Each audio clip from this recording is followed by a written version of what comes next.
হরে কৃষ্ণ। সকল মাতাজি এবং প্রভুজিদের চরণে আমার প্রণাম। আমরা ঈশো উপনিষদের ক্লাস করছি এবং আজকে আমরা ঈশো উপনিষদের আবাহন দিয়ে শুরু করব। আজকের ক্লাসে আপনাদের সকলকে সুস্বাগত। আমরা মঙ্গলাচরণ দিয়ে শুরু করব। ओम अज्ञानतिमिरान्धस्य ज्ञानाञ्जनशलाकया चक्षुरुन्मिलितं येन तस्मै श्रीगुरुभे नमः। श्रीचैतन्यमनोभीष्टं स्थापितं येन भूतले स्वयं रूप कदा मह्यं ददाति स्वपदान्तिकम्। वन्देऽहं श्रीगुरु श्रीयुतपदकमलं श्रीगुरून् वैष्णवांश्च श्रीरूपं साग्रजातं सहगण रघुनाथान्वितं तं सजीवम् शाद्धाइतं सावधूतं परिजनसहितं श्रीकृष्ण चैतन्य देवं श्रीराधा कृष्ण पादान् सहगण ललिता श्रीविशाखान्वितांश्च। हे कृष्ण करुणा सिंधु दीनबंधु जगत्पते गोपेश गोपिका कांतो श्री राधा कांतो नमोस्तुते। तप्त कांचन गौरांगी श्री राधे वृंदावनेश्वरी विश्वभानुसुते देवी प्रणमामि हरिप्रिये। वाञ्छा कल्पतरुभ्यश्च कृपा सिन्धुभ्येव च पतितानां पावनेभ्यो वैष्णवेभ्यो नमो नमो। नमो विष्णुपादाय कृष्णपृष्ठाय भूतले श्रीमते भक्ति वेदांत स्वामिनिति नामिने। नमस्ते सरस्वते देवे गौरवाणी प्रचारिणे निर्विशेष शून्यवादी पाश्चात्य देशतारिणे। जय श्री कृष्ण चैतन्य प्रभु नित्यानंद श्री अद्वैत गदाधर श्रीवासादि गौर भक्त वृंद। हरे कृष्ण कृष्ण कृष्ण हरे हरे हरे राम राम राम हरे हरे। निताई गौर प्रेमानंदे हरि हरि बोल। श्रीला प्रभुपाद की जय, श्रीला गुरु महाराज की जय, गुरु परंपरा की जय, श्री श्री राधा गोविंद जी की जय, समवेत गौर भक्त वृंद की जय।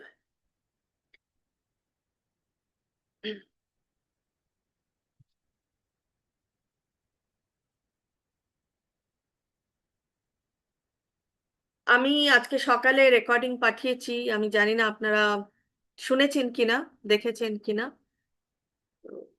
আমি অনুরোধ করব যে অন্তত যেই শ্লোকগুলো আমি পাঠাচ্ছি সেগুলো শুনে শুনে আপনারা চেষ্টা করবেন রিপিট করার।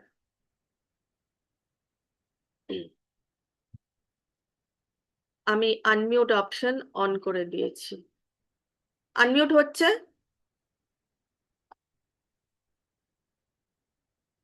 হরে কৃষ্ণ, আনমিউট হচ্ছে, ওকে। আমি বলবো সাথে সাথে আপনারাও বলবেন। ওং নমো ভগবতে বাসুদেবায়, ওং নমো ভগবতে বাসুদেবায়, ওং নমো ভগবতে বাসুদেবায়।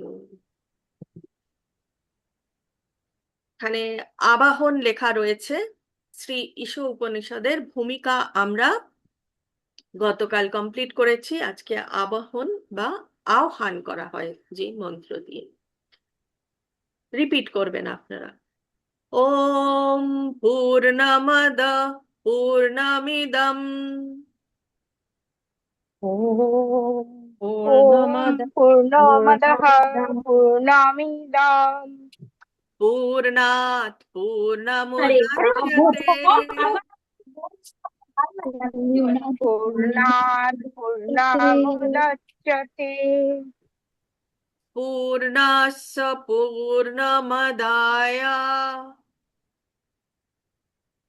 पूर्णस्य पूर्णस्य पूर्णमदाय पूर्णमेवावशिष्यते। पूर्णमेवावशिष्यते।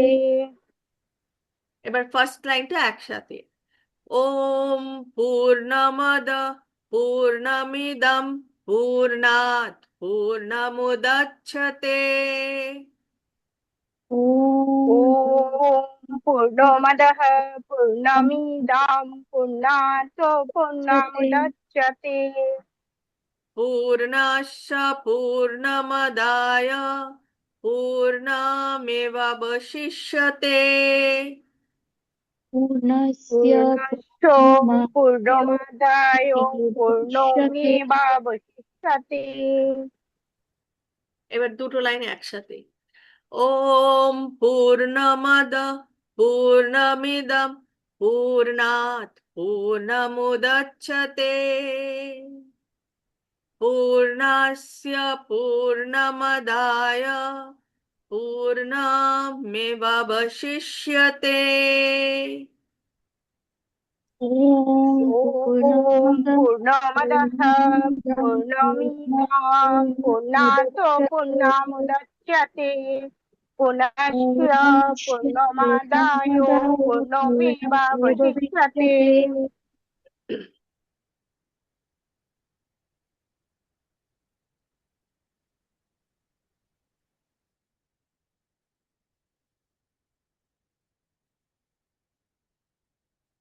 ওম বলতে আমরা বুঝি শব্দ ব্রহ্ম।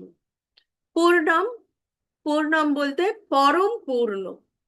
অদ মানে তা, পূর্ণম মানে পরম পূর্ণ। ইদম এই প্রপঞ্চময় জগৎ। পূর্ণাৎ পরম পূর্ণ থেকে, পূর্ণম পূর্ণ, উদচ্যতে উদ্ভূত হয়।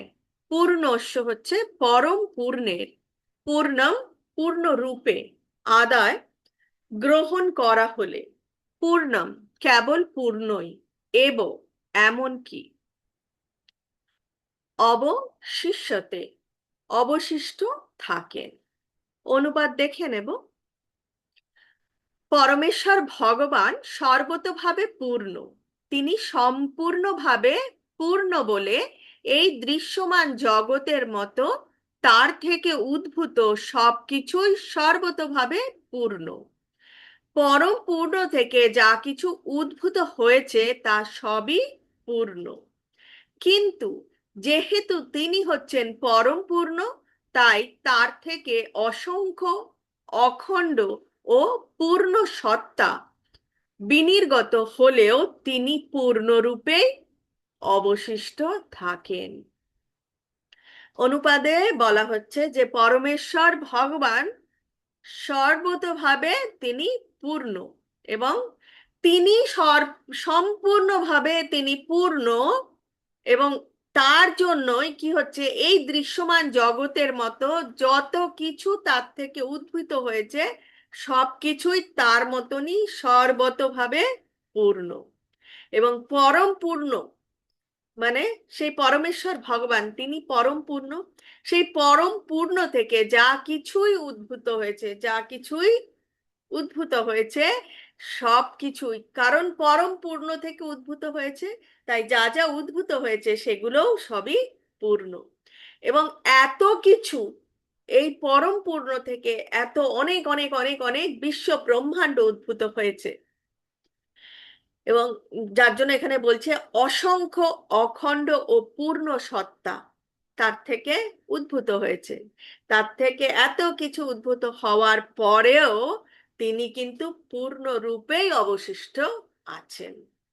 তিনি কিন্তু অপূর্ণ হননি, তিনি পূর্ণই রয়েছেন। প্রথমে আমরা দেখছি পরম পূর্ণ, সেই পূর্ণ থেকে অনেক অনেক কিছু উদ্ভূত হয়েছে, সেই উদ্ভূত যা যা তার থেকে পরম পূর্ণ থেকে উদ্ভূত হয়েছে সেইগুলোও সব পূর্ণ, এবং এত কিছু তার থেকে উদ্ভূত হওয়ার পরেও তিনি কিন্তু পূর্ণরূপেই রয়েছেন। শ্রীলা প্রভুপাদ তাৎপর্যে আমাদের কি বলতে চেয়েছেন আমরা জেনে নেব। শ্রীলা প্রভুপাদ কি জয়। পরম পূর্ণ বা পরম তত্ত্ব হচ্ছেন পূর্ণ পরমেশ্বর ভগবান। নির্বিশেষ ব্রহ্ম বা পরমাত্মার উপলব্ধি হচ্ছে পরম পূর্ণের অসম্পূর্ণ উপলব্ধি। যারা নির্বিশেষবাদী তারা কিসের ওপর ধ্যান করেন? তারা ধ্যান করেন ব্রহ্মের ওপর, পরম ব্রহ্মের ওপর। তো সেই পরম ব্রহ্ম আমরা ডিটেলস এখানে জানবো সেটা কি। তো নির্বিশেষবাদী যারা এই পরম ব্রহ্মের ওপরে বা পরমাত্মার যারা উপলব্ধি করে, তারা কিন্তু তাদের যে উপলব্ধি সেটা অসম্পূর্ণ, কারণ তারা শুধু সেই ব্রহ্মের ওপরেই তারা ধ্যান করে। পরমেশ্বর ভগবান হচ্ছেন সচ্চিদানন্দ বিগ্রহ। তিনি শুধু সেই ব্রহ্ম নয়, বিগ্রহ, সৎ চিত এবং আনন্দ একসাথে, এবং সেই সৎ চিত আনন্দ বিগ্রহ হচ্ছেন পরমেশ্বর ভগবান। নির্বিশেষ ব্রহ্মের উপলব্ধি হচ্ছে পরমেশ্বর ভগবানের সৎ অর্থাৎ নিত্যত্বের উপলব্ধি, আর পরমাত্মার উপলব্ধি হচ্ছে সৎ এবং চিতের উপলব্ধি। তাহলে যারা নির্বিশেষ ব্রহ্মর ওপরে শুধু ধ্যান করে, তাদের কি ইচ্ছা? তারা গিয়ে সেই ব্রহ্মের সাথে মিলে যাবে। তো এই যে ব্রহ্মের সাথে মিলে যাবে, তারা ভগবানের যে সচ্চিৎ আনন্দ, এই পুরোটার ওপরে কিন্তু তারা নজর দেয় না। তারা শুধু সেই সৎ ব্যাপারের ওপরেই নজরদারি করে এবং তারা সেই ধ্যান করে। যারা পরমাত্মার উপলব্ধি করার চেষ্টা করেন, তারা কিসের ওপরে? ভগবানের যে সচ্চিৎ আনন্দ, সেখানে তাদের আনন্দটা বাদ থাকে। তারা শুধুমাত্র সৎ এবং চিতের উপলব্ধি করার চেষ্টা করেন, কিন্তু সেটাও কিন্তু পরিপূর্ণ নয়। পরমেশ্বর ভগবানের উপলব্ধি হচ্ছে সৎ, চিত এবং আনন্দময়, এই তিনটি একসাথে সমস্ত অপ্রাকৃত রূপের উপলব্ধি। যখন কেউ পরম পুরুষকে উপলব্ধি করেন, তখন তিনি পূর্ণ বিগ্রহ রূপে এই সমস্ত রূপ উপলব্ধি করেন। সুতরাং পরম যে পুরুষোত্তম ভগবান, তিনি পূর্ণ এবং নিরাকার নন। তো তিনি পূর্ণ, কারণ আমরা দেখেছি তিনি পরম পূর্ণ, কিন্তু তিনি কিন্তু নিরাকার নন। কেন বলছে নিরাকার নন? কারণ আমরা ব্রহ্ম সংহিতাতেও বারংবার দেখেছি সচ্চিদানন্দ বিগ্রহ, মানে তার কিন্তু আকার রয়েছে, তিনি নিরাকার নন। তিনি যদি নিরাকার হতেন অথবা তার সৃষ্টি অপেক্ষা ন্যূন হতেন, তাহলে তিনি পূর্ণ হতে পারতেন না। আকার ছাড়া কিছুতেই তিনি পূর্ণ হতে পারতেন না। পরম পূর্ণের মধ্যে অবশ্যই সবকিছুই থাকবে, তা আমাদের জ্ঞাতই হোক বা অজ্ঞাতই হোক, অন্যথায় তিনি পূর্ণ হতে পারেন না। পরম পূর্ণ পরমেশ্বর ভগবান অসীম শক্তির অধিকারী। এই সমস্ত শক্তি পরমেশ্বর ভগবানের মতোই পূর্ণ। তাই এই দৃশ্যমান অথবা প্রাকৃত জগতেও স্বাভাবিক ভাবে পূর্ণ। কারণ আমরা দেখেছি যে এই শ্লোকে কি বলা হয়েছে, তিনি পূর্ণ, এবং তার থেকে যা যা উদ্ভূত হচ্ছে সেই সব কিছুই কিন্তু পূর্ণ। তাই এখানে বলা হচ্ছে যে আমাদের কাছে যে দৃশ্যমান এই প্রাকৃত জগৎ, সেটাও কিন্তু স্বাভাবিকভাবেই পূর্ণ। এই ব্রহ্মাণ্ডের সংরক্ষণের জন্য অন্য কোনো পৃথক শক্তির প্রয়োগের প্রয়োজন নেই। এই ব্রহ্মাণ্ড নিজস্ব কাল পরিমাণে কাজ করছে, যা পরম পূর্ণের শক্তিতে সুনির্ধারিত হচ্ছে। তো ভগবান পূর্ণ, তার থেকে উদ্ভূত যে ব্রহ্মাণ্ডগুলো হয়েছে সেগুলোও কিন্তু পূর্ণ, যার জন্য আলাদা কোনো শক্তির দরকার পড়ে না এই ব্রহ্মাণ্ডগুলোকে চালানোর জন্য। তাই বলা হচ্ছে যে কাল পরিমাণে এই ব্রহ্মাণ্ড নিজে থেকেই কাজ করছে, কিন্তু শক্তি পাচ্ছে কোথা থেকে? পরম পুরুষ ভগবানের থেকে, যা পরম পূর্ণের শক্তিতে সুনির্ধারিত রয়েছে। যখন সেই নির্ধারিত কাল পরিমাণ সম্পূর্ণ হয়, তখন এই অনিত্য প্রকাশ পূর্ণ তত্ত্বের পরিপূর্ণ ব্যবস্থার সম্পূর্ণ রূপে ধ্বংস হয়ে যাবে। তো ভগবান আমাদেরকে ভগবদ্গীতায় কি বলেছেন? তিনি হচ্ছেন কাল, তাই তো? তো এই কাল পরিমাণ, সেই সময় সীমাটা রয়েছে, সেই সময় সীমা যখন সম্পূর্ণ হবে, তখন কিন্তু এই যে যা যা উদ্ভূত তার থেকে হয়েছে সেগুলো সম্পূর্ণরূপে ধ্বংস হয়ে যাবে। পূর্ণকে উপলব্ধি করার জন্য পূর্ণ এককদের, অর্থাৎ পূর্ণ একক বলতে কি বোঝাচ্ছে? জীবসত্তা, জীবদের কথা বলা হচ্ছে। তো পূর্ণকে উপলব্ধি করার জন্য জীবদের সব রকম সুযোগ দেওয়া হয়। পূর্ণ সম্বন্ধে অপূর্ণ জ্ঞানের ফলই সব রকমের অসম্পূর্ণতার বোধ। তাহলে ভগবান এখানে কি বলেছেন? ভগবান বলেছেন যে এই যে পরমেশ্বর ভগবান বা পূর্ণ, তাকে উপলব্ধি করার জন্য জীবদের সুযোগ দেওয়া হয়। এবং সেই সুযোগ কি রকম ভাবে দেওয়া হয় সেটা এখন দেখব। জীবন চেতনার পূর্ণ প্রকাশ হয় মনুষ্য রূপে, এবং জন্ম ও মৃত্যু চক্রে 84 লক্ষ প্রজাতির মধ্য দিয়ে আবর্তিত হওয়ার পর মানব দেহ লাভ হয়। তাহলে 84 লক্ষ প্রজাতির মধ্যে দিয়ে ভ্রমণ করে তারপরে আমরা এই মানব দেহ পাই। জীব যদি পূর্ণ চেতনার আশীর্বাদ স্বরূপ এই মানব জীবনে পরম পূর্ণের মধ্যে তার নিজের পূর্ণতা উপলব্ধি করতে না পারে, তাহলে সে পরম পূর্ণকে উপলব্ধি করার সুযোগ হারায়। তো ভগবান বলছেন 84 লক্ষ যোনি পার করার পরে আমরা এই মানব জন্ম পাই, এবং এই মানব জন্ম হচ্ছে সেই সুযোগ। কোন সুযোগ? পরম পূর্ণের সাথে আমাদের যোগ স্থাপন করা, সেই সম্পর্ক স্থাপন করার এইটাই হচ্ছে উপায়। এইটাই, এই মানব জন্মটাই হচ্ছে সুযোগ। তখন আবার তাকে যখন এই সুযোগ হারায়, তখন এই জীবকে আবার জরা প্রকৃতির বিধান অনুসারে আবর্তনশীল এবং জন্ম মৃত্যু জরা ব্যাধির চক্রে আবার ভ্রমণ করতে হয়। আমাদের ভরণ পোষণের জন্য প্রকৃতিতে পরিপূর্ণ ব্যবস্থা রয়েছে, তা আমরা জানি না বলেই ইন্দ্রিয় সুখ ভোগের তথাকথিত পরিপূর্ণ জীবন গঠনের জন্য আমরা প্রকৃতির যাবতীয় সম্পদ ব্যবহারের চেষ্টা করি। যেহেতু পরম পূর্ণের সঙ্গে সম্পর্কিত না হয়ে জীব ইন্দ্রিয় সুখের জীবন উপভোগ করতে পারে না, তাই ইন্দ্রিয় সুখময় বিপদগামী জীবকে বলা হয় মায়া। তাহলে এখানে আমরা বুঝতে পারছি আমরা এই জড়া জগতে এসে কি হই?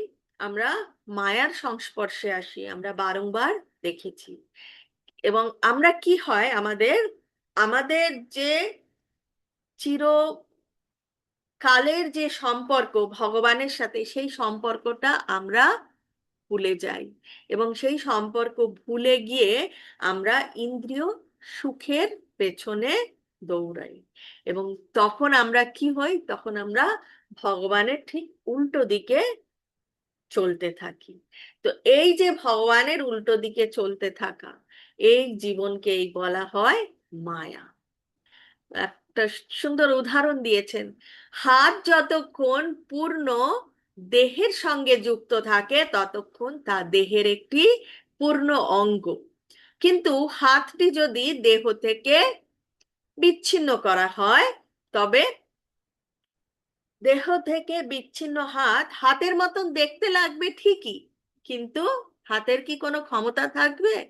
হাতের কোনো ক্ষমতাই থাকবে না। তো আমাদের হাত যতক্ষণ আমাদের এই দেহর সাথে রয়েছে ততক্ষণ কিন্তু তার সে নিজের মতন কাজ করতে পারে, কিন্তু যখনই যেই ক্ষণে এই হাত দেহ থেকে আলাদা হয়ে যায় তখন আর হাত কিছু করতে পারে না। ঠিক সেই রকমই আমরা তো ভগবানের অংশ। তো আমরা যখন সেই পরম পূর্ণের থেকে বা ভগবানের থেকে আমরা যখন বিচ্ছিন্ন হয়ে যাই, তখন কি হয়? তখন আমরা এই মায়ার পথে হাঁটতে থাকি, কারণ আমরা ভগবানের দিকে না এগিয়ে আমরা উল্টো দিকে উল্টো দিকে চলতে থাকি, এবং যখন আমরা উল্টো দিকে চলতে থাকি আমরা সেই ক্ষণিকের আনন্দ, ক্ষণিকের সুখের জন্য আমরা দৌড়তে থাকি। তাতে কি হয়, আমরা ভগবানের থেকে দূরে সরে যাই। আর এই যে মায়ার জগৎ, এই যে জগৎ, এই জগতে সবকিছুই কিন্তু ক্ষণস্থায়ী, চিরস্থায়ী কিছু নেই। অতএব আমরা যখনই ভগবানের থেকে উল্টো দিকে চলতে থাকবো তখন কি হবে, তখন আমরা কিছুতেই পূর্ণ তৃপ্তি লাভ করতে পারবো না। যখন কেউ পরম পূর্ণের সেবায় আত্মনিয়োগ করে তখনই কেবল সেই মানব জীবনের পূর্ণতা উপলব্ধি করতে পারে।